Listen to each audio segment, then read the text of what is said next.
लातूर बसस्थानकात अशी काय परिस्थिती आहे की स्वच्छतागृह असतानाही प्रवासी उघड्यावर लघुशंका करत आहेत? ही फक्त अस्वच्छतेची नाही तर थेट आरोग्याशी संबंधित गंभीर समस्या बनली आहे. शहरातील मध्यवर्ती बसस्थानकात सुलभ स्वच्छतागृह उपलब्ध असतानाही अनेक प्रवासी उघड्यावर लघुशंका करताना दिसतायत. काही जण तर थांबलेल्या बसच्या मागे जाऊन आडोसा शोधताना दिसतायत.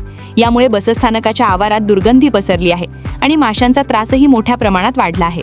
परिणामी प्रवाशांच्या आरोग्याला धोका निर्माण झालाय. महिलांसाठी तर ही परिस्थिती आणखी त्रासदायक ठरत आहे. स्वच्छतागृह वापरण्यासाठी नाकाला रुमाल लावावा लागतो, अशी ही तक्रार प्रवाशांकडून केली जात आहे. दरम्यान एसटी महामंडळाने एक महत्त्वाचा निर्णय घेतला आहे. प्रत्येक तिकिटावर 2 रुपयांचा स्वच्छता अधिभार आकारला जाणार आहे. हा निर्णय 15 एप्रिलपासून लागू होणार आहे. या अतिरिक्त रकमेचा वापर बसस्थानकांवरील स्वच्छता सुधारण्यासाठी केला जाणार आहे. याआधी स्वच्छतागृहांचे कंत्राट खासगी ठेकेदारांकडे होते, मात्र अपेक्षित स्वच्छता राखली जात नव्हती. आता स्वच्छतागृहांची जबाबदारी स्वतः एसटी महामंडळाने स्वीकारली आहे. मात्र सर्वात मोठा प्रश्न अजूनही कायम आहे. स्वच्छतागृह असतानाही प्रवासी उघड्यावर लघुशंका का करतात? ही सवय बदलली नाही तर कोणतीही योजना पूर्णपणे यशस्वी होऊ शकणार नाही. म्हणूनच स्वच्छता ही फक्त प्रशासनाची नाही तर प्रत्येक नागरिकाची जबाबदारी आहे.